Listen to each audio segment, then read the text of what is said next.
Just days away from a new ban on hemp products similar to marijuana, Missouri Secretary of State Jay Ashcroft's office rejected the rule that would have enforced the ban. Now Governor Mike Parson is calling out his fellow Republicans, saying the move put kids at risk. Missouri Capitol Bureau Chief Joe McLean has more from Jefferson City.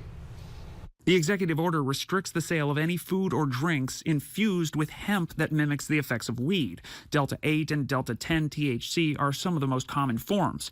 On Thursday, Governor Mike Parson slammed the Secretary of State's office for blocking his emergency rule set to take effect September 1st. I don't even understand that. We're talking about protecting children from a cannabis substance or fentanyl or any other kind of product that we have no idea what's in these packages, and they're targeting children.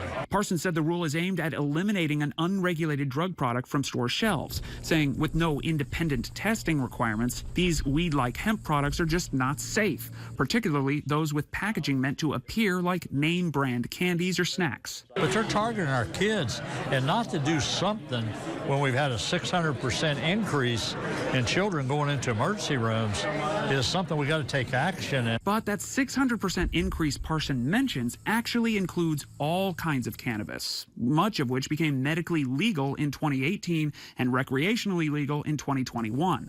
The real public health impact of hemp THC products in Missouri is unclear. The Secretary of State's office wasn't available for an interview today, but a spokesperson tells me the governor's office failed to prove these products actually create an emergency.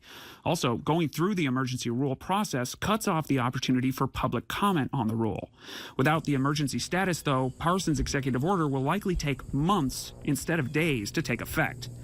In Jefferson City, Joe McLean, WGEM News.